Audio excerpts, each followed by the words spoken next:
पुरानी पेंशन की बहाली के मुद्दे को लेकर मुख्य विपक्षी गठबंधन इंडिया पूरी संजीदगी के साथ काम करना शुरू कर चुका है और यही कारण है कि 7 अगस्त की देर शाम जब इंडिया गठबंधन की बैठक बुलाई गई थी तो उस बैठक में पुरानी पेंशन की बहाली के मुद्दे समेत तमाम ज्वलंत मुद्दों पर भी विपक्षी गठबंधन इंडिया ने चर्चा की थी। ये बैठक राहुल गांधी के आवास पर बुलाई गई थी। राहुल गांधी ने उन तमाम ज्वलंत मुद्दों पर विपक्षी गठबंधन इंडिया के नेताओं से बातचीत की, जिसको लेकर के केंद्र की मोदी सरकार को सवालों के घेरे में खड़ा किया जा सकता था। इतना नहीं, राहुल गांधी ने बिहार विधानसभा चुनाव के मद्देनजर उन ज्वलंत मुद्दों पर बात की जिसके जरिए बिहार में सत्ता परिवर्तन करने में आसानी से सफलता मिल सकती है। उसमें विपक्षी गठबंधन के जो नेता थे उन्होंने सीधे तौर पर पुरानी पेंशन की बहाली के मुद्दे को भी गंभीर मुद्दा माना है। उन्होंने कहा कि पुरानी पेंशन की बहाली के मुद्दे के जरिए हम एक बड़ा वोट बैंक अपना तैयार कर सकते हैं और इसके नाते से एनडीए को भी हराने में हमें बड़ी सफलता मिल सकती है। तो कुल मिलाकर के यह है कि पुरानी पेंशन की बहाली के मुद्दे को लेकर विपक्षी गठबंधन इंडिया जो है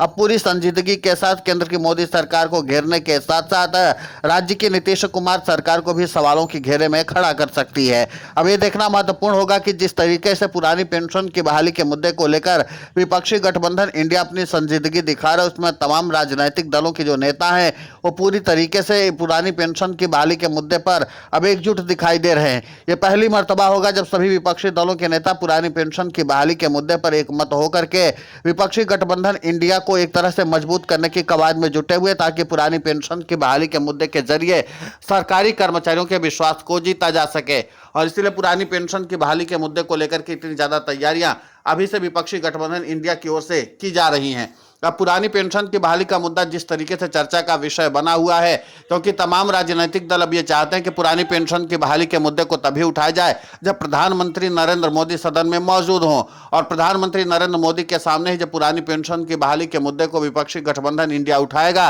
तो जाहिर सी बात है कि उसके बाद सरकारी कर्मचारियों का विश्वास और भी ज्यादा बढ़ जाएगा। क्योंकि अभी तक विपक्षी दलों के जो नेता पुरानी पेंशन की बहाली के मुद्दे को देश की संसद में उठाते थे तब प्रधानमंत्री नरेंद्र मोदी मौजूद नहीं रहते थे। अब यह माना जा रहा है कि अगर विपक्षी गठबंधन इंडिया तब पुरानी पेंशन की बहाली के मुद्दे को उठाए जब प्रधानमंत्री नरेंद्र मोदी सदन में मौजूद हो तो जाहिर सी बात है कि सवाल जवाब करने में बहुत आसानी होगी। अब जाहिर सी बात है कि अभी वित्त मंत्री निर्मला सीतारमण फिलहाल पुरानी पेंशन की बहाली के मुद्दे को लेकर के जो जवाब दे चुकी हैं उस जवाब के आगे बढ़ने के लिए तैयार नहीं है। ऐसे में प्रधानमंत्री नरेंद्र मोदी के सामने जब पुरानी पेंशन की बहाली के मुद्दे को एक बार फिर से पुरजोर तरीके से रखा जाएगा और प्रधानमंत्री नरेंद्र मोदी जवाब देंगे तो उस जवाब को आधार बना करके इस बात का संदेश सरकारी कर्मचारियों को भेजा जाएगा कि विपक्षी दलों की ओर से तो पुरानी पेंशन की बहाली के मुद्दे को लेकर के सवाल जवाब देश की संसद में किया ही जा रहा है, लेकिन जब प्रधानमंत्री ही मानने के लिए तैयार नहीं है तो फिर उसके बाद आप लोगों के पास एक ही रास्ता बचता है और वो है सत्ता परिवर्तन करने का। तो सत्ता परिवर्तन करने की कवायद के लिहाज से विपक्ष अपनी रणनीति को धार देने में जुटा हुआ है। लेकिन देर शाम इंडिया गठबंधन की जो बैठक राहुल गांधी के आवास पर हुई है उसमें तमाम मुद्दों पर रणनीति तय हो चुकी है। और दूसरी सबसे अहम बात यह है कि अभी तक किसी भी हाल में संसद का जो सत्र है वो सुचारू रूप से चल नहीं पाया है। लगातार हंगामे की भेंट चढ़ता रहा है। संसद की शुरुआत जैसे ही होती है, चाहे राज्यसभा हो या फिर लोकसभा, दोनों में ही हंगामा होता है और उसके बाद विपक्ष अपना आंदोलन शुरू कर देता है और इसके बाद इस पर बहस ही कोई नहीं हो पा रही है। तो ऐसे में विपक्षी दलों को लगता है कि पुरानी पेंशन की बहाली के मुद्दे पर आंदोलित सरकारी कर्मचारियों को साधने के लिए यही एकमात्र रास्ता बचा है कि प्रधानमंत्री नरेंद्र मोदी के जरिए इस मुद्दे पर जवाब मंगवाया जाए। और प्रधानमंत्री अगर इस मामले पर जवाब दे देते हैं तो फिर जाहिर सी बात है कि सरकारी कर्मचारियों को भी अपना रुख स्पष्ट हो जाएगा कि हमें किस हाल में सत्ता परिवर्तन करना है। उधर सरकारी कर्मचारियों के प्रतिनिधियों ने कहा कि हमें मालूम है कि सरकार किसी भी हाल में पुरानी पेंशन की बहाली करने नहीं जा रही है। राज्य के मुख्यमंत्री नीतीश कुमार पुरानी पेंशन की बहाली के मुद्दे पर सरकारी कर्मचारियों के प्रतिनिधियों से मुलाकात तक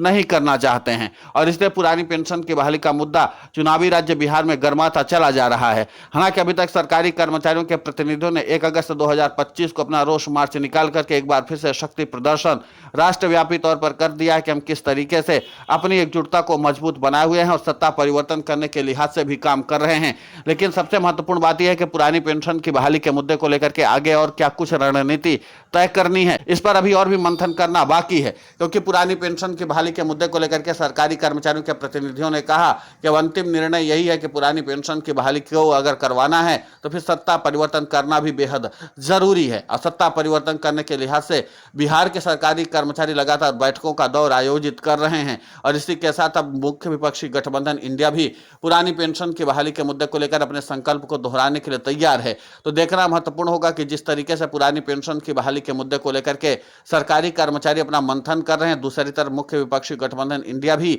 लगातार अपने बैठकों में पुरानी पेंशन की बहाली के मुद्दे को चर्चा में शामिल कर रहा है। हालांकि ये बात भले ही छन छन कर सामने आ रही हो, लेकिन इतना तय माना जा रहा है कि राहुल गांधी के घर में हुई बैठक में पुरानी पेंशन की बहाली के मुद्दे पर चर्चा इसलिए भी की गई क्योंकि राहुल गांधी खुद प्रधानमंत्री नरेंद्र मोदी की मौजूदगी में सीएपीएफ के जवानों के साथ साथ सरकारी कर्मचारियों के पुरानी पेंशन की बहाली के मुद्दे को उठाएंगे। और जाहिर सी बात है कि सीएपीएफ के जवानों के साथ साथ जब सरकारी कर्मचारियों के प्रतिनिधियों का मुद्दा उठेगा तो फिर इसका सियासी माहौल और माइलेज दोनों ज्यादा राहुल गांधी को मिलेगा। फिलहाल इस पूरे घटनाक्रम को लेकर के आपकी प्रतिक्रिया बहुत महत्वपूर्ण होती है, आप हमें कमेंट करके जरूर बताएं। साथ ही पुरानी पेंशन की बहाली के मुद्दे पर हम लगातार आंदोलित होकर के खबरें चला रहे हैं। आप हमारे समर्थन के लिए चैनल को सब्सक्राइब करें, खबर को ज्यादा से ज्यादा शेयर करें ताकि पुरानी पेंशन की बहाली का मुद्दा और बुलंद हो।